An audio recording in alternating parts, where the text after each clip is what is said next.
நமः பார்வதீபதயே கோவிந்தநாமசங்கீர்த்தனம். நமக்கு பெரிய ஆபத்தா இருக்கிறப்போ நிறைய பணம் இருக்கு, அதே காசும் பணமா இருக்கு, செப்பு காசும் வெள்ளி காசும் தங்க காசுமா இருக்கு. இதெல்லாம் இன்னொரு அரை மணிக்குள்ள பெரிய ஆபத்து வர போறதுன்னா இவ்வளவையும் தூக்கிட்டு போக முடியாது. அவ்வளவையும் தூக்கிட்டு போறதுக்கு எந்த மாதிரி மாற்றி தூக்கிட்டு போனா நான் எடுத்துட்டு போகலாமோ அந்த மாதிரி மாத்துறதுக்கு நோட்டு ஒண்ணு இருக்கு. அது கிடைச்சிட்டு வேணா நாம் இந்த ராஜ்யத்தை விட்டு இன்னொரு ராஜ்யத்துக்கு போறப்ப கூட அது நமக்கு உபயோகப்படும். இல்லைன்னா இந்த ராஜ்யத்திலேயே போட்டுட்டு தான் போகணும், நம்ம உயிரை மாத்திரம் காப்பாத்திட்டு உயிர் மாத்திரம் போகும் இன்னொரு ஊருக்கு.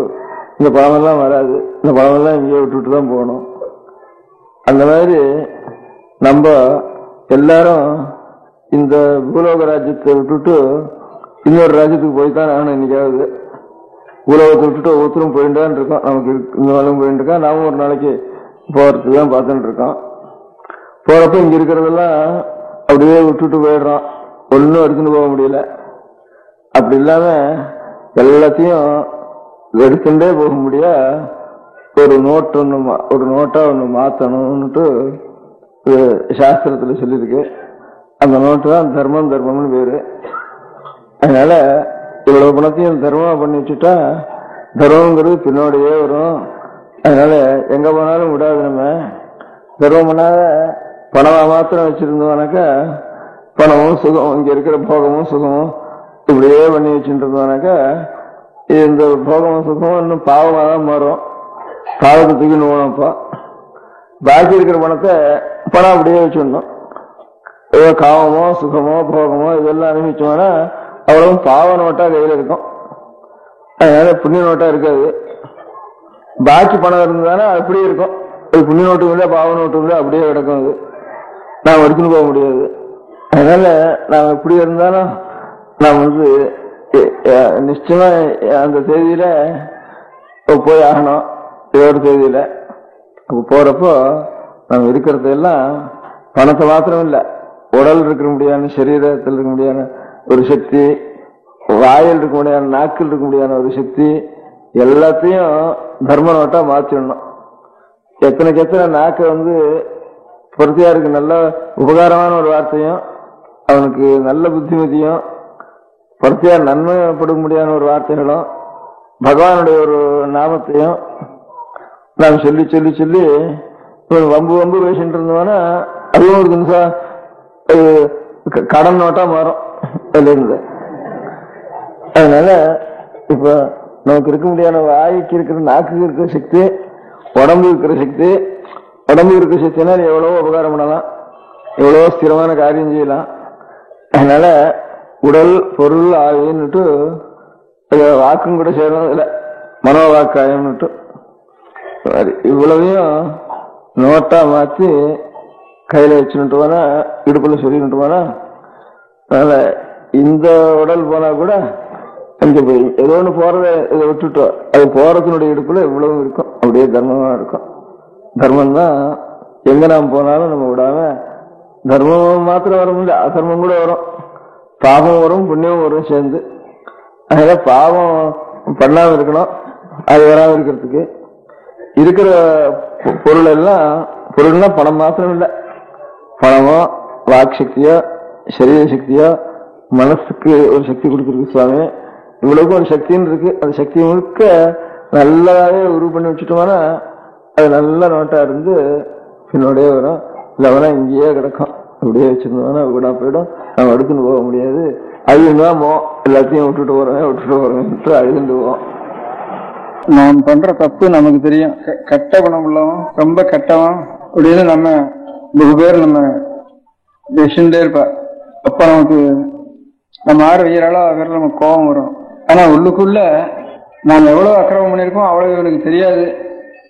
இன்னும் தெரிஞ்சா இன்னும் ஜாஸ்தி செய்ய வேண்டியும்.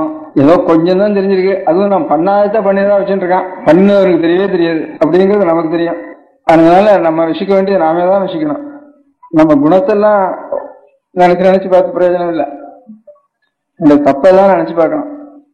நம்ம குணம் எவ்வளவு இருக்கு, நம்ம கெட்ட குணம் எவ்வளவு இருக்கு, ரெண்டையும் பிரிச்சு பார்த்தோம்னா குணத்தை விட கெட்ட குணம் மலையா இருக்கு. குணத்தை தான் வெளியில நாம எப்படியாவது அதை திரிச்சு எப்படியாவது நாம் சொல்லாது போல பொறுத்தா இருக்கு நம்ம குணத்தை எல்லாம் தெரிவிக்க முடியாது பண்ணிவிடுவோம்.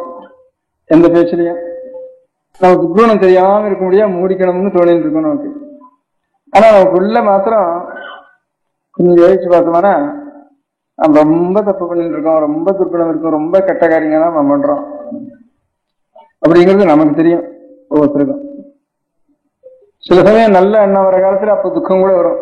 இவ்வளவு கெட்ட எண்ணம் பண்ண முடியாது, இந்த கெட்ட காரியத்தை நிறுத்தும்படியான சக்தி இல்லாத ஒரு ஜென்மம் நமக்கு எண்ணத்துக்கு அப்படின்னு கூட கஷ்டப்படும். மணி சரியான மணிதானே, இது தப்பு அங்கே ஃபாஸ்டா இருக்குது, இது ஃபாஸ்டா ஸ்லோவா, இது ஸ்லோவா 5 நிமிஷம் 6 கையிலான கிடையாது இருக்கு இல்லையா, இது ஃபாஸ்டா, அது இன்னும் 9க்கு 5 நிமிஷம் பாக்கி இருக்கேன். நான் நம்ம தப்பையே நினைச்சுட்டு நம்ம அழகத்துல பிரயோஜனம் இல்லை. ஏன் தப்பெல்லாம் நினைச்சு நம்ம தப்பு இல்லாம இருக்கணும்னு சுவாமியை நம்ம பிரார்த்திக்க வேண்டியதான் நம்ம கடமை. ஒவ்வொரு நாளும் ஒரு டைரி எழுதுறதுல என்னென்ன தப்பு பண்ணினோம், படுத்துக்கிறப்பாவது கொஞ்சம் ஞாபகப்படுத்திக்கணும் என்னென்ன தப்பு பண்ணினோம், அந்த வேற தப்பு இனிமேல் நாளைக்கு மேற்கொண்டாவது நம்ம பண்ணாம இருக்கணும். பண்ணாம இருக்க முடியாத தைரியத்தையும் புத்தியும் சுவாமி நமக்கு தரணும். நம்ம சரிக்கு விழுந்துட்டே இருப்போம், அதனால பாதம் இல்லை. இது நினைக்கிறதாவது ஒரு புண்ணியம். இது கூட நினைக்காம ஒரு ஜென்மம் போயிட்டு தானே அதை காட்டிலும் வீண் ஜென்மம் கிடையாது.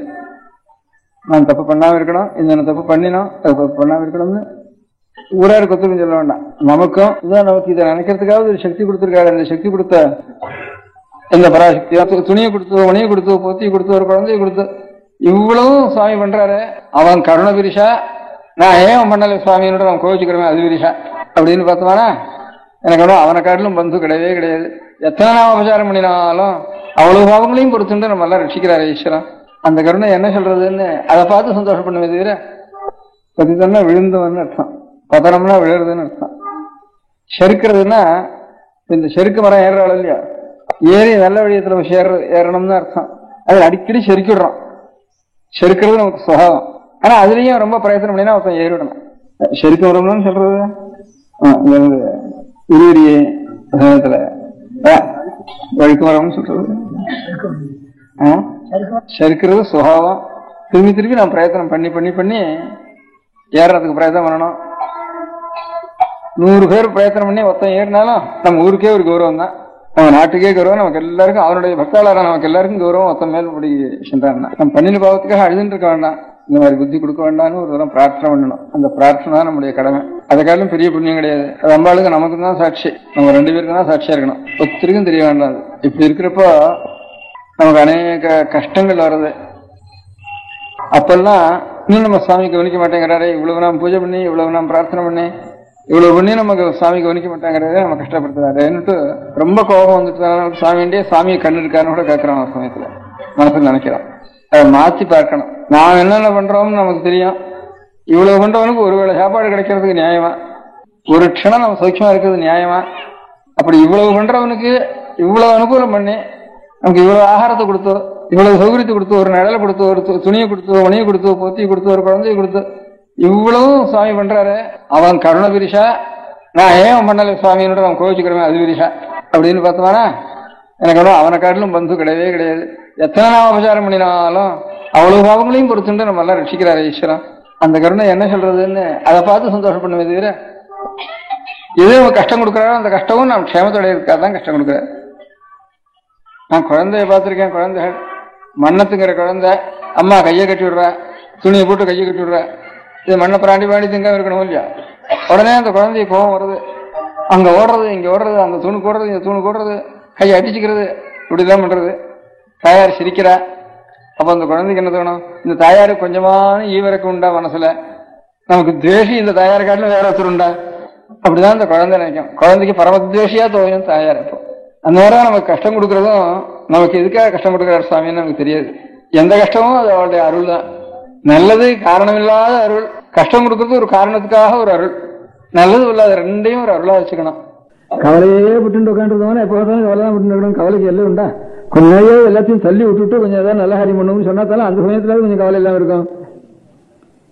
எப்போ சீக்கிரமாகும் அப்போ பண்ணினவனா ஹிருதயம் கூட ஹிருதயத்தில் சுவாமி நனைஞ்சிருந்தாருன்னா அதனால நமக்கும் அந்த இடத்துல தாபம் இல்லாம இருக்கும். எனக்கு பாவம் ஒரு குடும்பத்திலயும் ஒரு ஆத்மாவும் படுற கவலை என் காதல போடவே முடியல கூட்டத்துல, அதுலயும் சிரமப்பட்டு என் காதல போடுறதே எனக்கு தாங்க முடியல, அவ்வளவு ஜனங்கள் சிரமப்படுறாளேங்கிற சிரமம் தோன்றது. என்ன மருந்து நான் சொல்ல முடியும்?